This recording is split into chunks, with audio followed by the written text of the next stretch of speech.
यह अंतरयात्रा सूत्र कहता है, अंतरयात्रा है अदम्य ऊर्जा से भरकर जीना, ऐसी अदम्य ऊर्जा जो असत्य के अंधकार से सत्य के प्रकाश तक जाकर ही विश्राम करती है। अंतरयात्रा कुनकुने कुनकुने नहीं हो सकती, ल्यूक वार्म होकर नहीं हो सकती, कैजुअल नहीं हो सकती, उसके लिए अदम्य ऊर्जा चाहिए।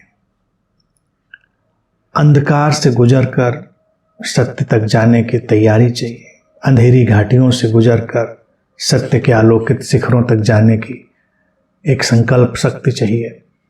तो इसलिए इस अदम्य ऊर्जा को अपने भीतर हमें जगह देनी होगी। है सभी के भीतर, लेकिन कई कारणों से वो सोई पड़ी है। पारंपरिक दर्शन में इसी बात को इस ढंग से भी कहा है, वीर्यवान बन। अब वीर्यवान बनने का सेक्स, काम वासना या इससे कोई रिश्ता नहीं है। वो एक कहने का ढंग है, अपने भीतर उस अदम्य शक्ति को लाना, अदम्य ऊर्जा को लाना, और फिर हमारे भीतर जो सृजनात्मक गुणधर्म है उसका एक पक्ष समझने के लिए इसमें हम देख सकते हैं। कई बार इस बात को ही लेकर जब अतीत में कह दिया गया कि वीर्यवान बनो, तो लोगों को लगा कि वो ब्रह्मचर्य और वीर संरक्षण और ऐसी तमाम तरह की जो कवायद थी अज्ञान की, उसमें लोग लग गए। संरक्षण कुछ होता नहीं, जो हमारे शरीर का विज्ञान है वैसे ही चलता है। लेकिन इस अगर प्रक्रिया में हम देखें तो कुछ ऐसे गुणधर्म हैं जो हमें समझने पड़ेंगे। बस इतना ही काम वासना का इसमें समझने का उपयोग है, बाकी उससे उसका कोई लेना देना नहीं है।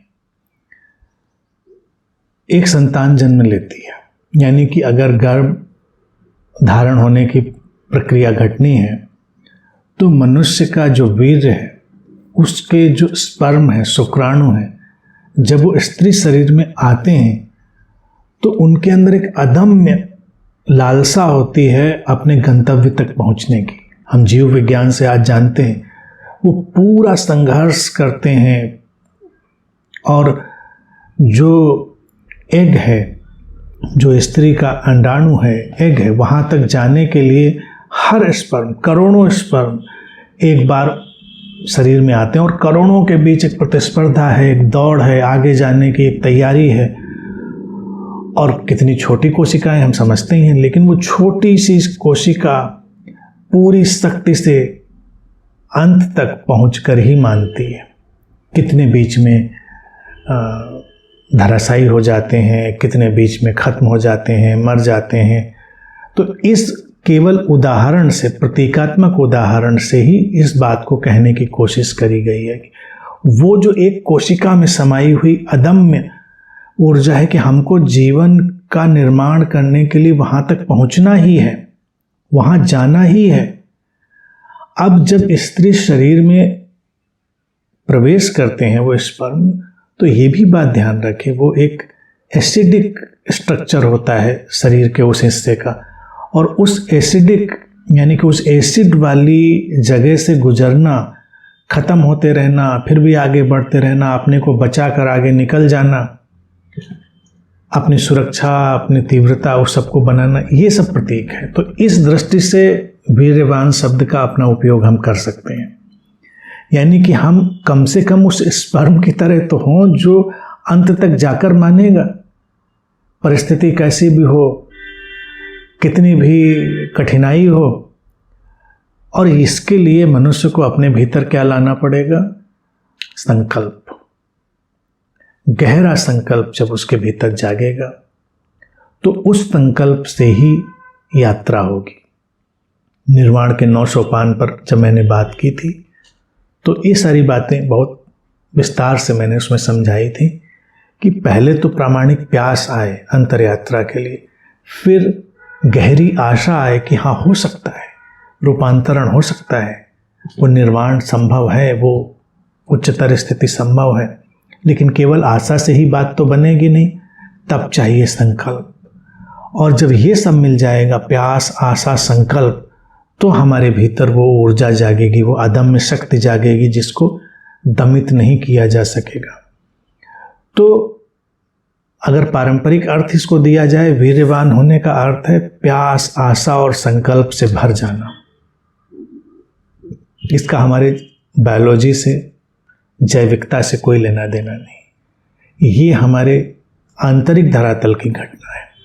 और जितना हमारा प्रगाढ़ संकल्प होता है, उतनी ही अंतरयात्रा सहज हो जाती है, उतना ही हम अंधेरे से निकलकर रोशनी की तरफ जाने में तैयार हो जाते हैं। क्योंकि अगर हम संकल्प ही नहीं पैदा कर पाएंगे आगे जाने का, तो हम किसी भी पड़ाव पर, किसी भी मोड़ पर ठहर जाएंगे, रुक जाएंगे।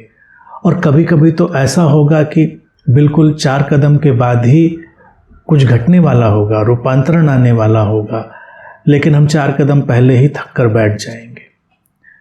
थक कर नहीं बैठना है। संकल्प यही है कि हम चलते रहेंगे। थकने की बात क्या, अगर हम उसको रुकना कहेंगे तो वो थकना नहीं होगा, वो बस केवल थोड़ी देर सांस लेने की बात है। फिर चलेंगे, फिर आगे बढ़ेंगे। आज बात समझ में नहीं आई, उसको कल फिर समझेंगे, फिर समझेंगे। हम उस पर अपने प्रयास डालते रहेंगे, क्योंकि आज नहीं आई बात, कौन जाने कल समझ में आ जाए। इसी बात को दूसरे ढंग से समझाने के लिए भारत में एक और परंपरा चली, उसको भी यहाँ समझ लेना बहुत जरूरी है। भारत में वो कहते हैं कि जो सद्गुरुओं के वचन हैं, जो शास्त्र हैं, उनका पाठ करो। रोज उनको व्यक्ति पढ़ता है, जो शास्त्र वचन हैं बुद्धों के, ऋषियों के। रोज पाठ करने से क्या होना है? लोगों ने समझा कि शायद रोज पाठ करेंगे कुछ उससे पुण्य मिल जाएगा, कुछ देवता प्रसन्न हो जाएंगे, तो लोग अक्सर नहा धो के या जो भी होगा उसको जल्दी जल्दी पढ़ा के ख़त्म करते हैं।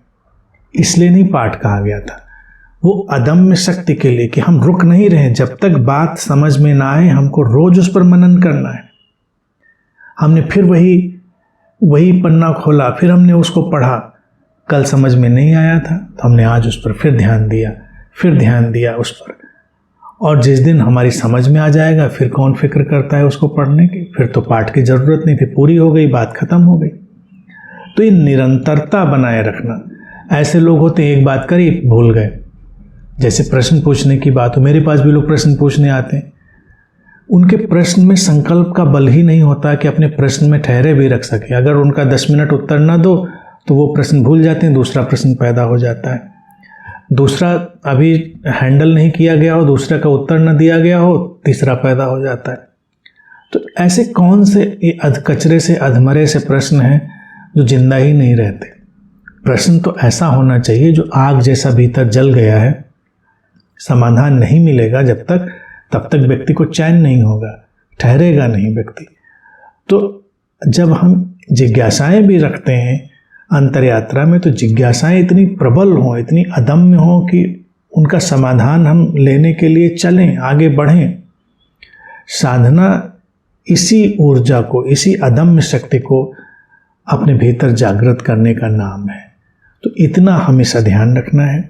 उसके साथ हम जब चलेंगे अदम्य ऊर्जा के साथ, तभी अंतरयात्रा फलीभूत होगी। और इस अदम्य शक्ति को पैदा करने के लिए वो तीनों तत्व, प्रामाणिक प्यास, गहरी आशा और प्रगाढ़ संकल्प, इनका समन्वय ही उस अदम्य शक्ति को जागृत करेगा।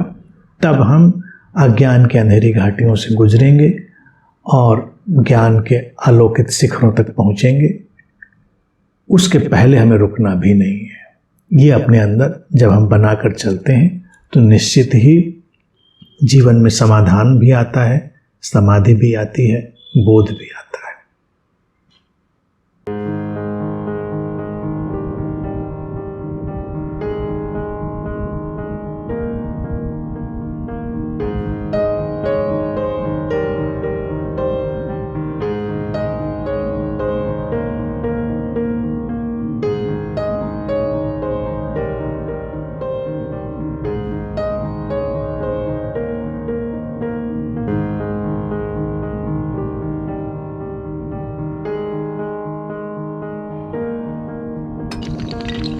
है।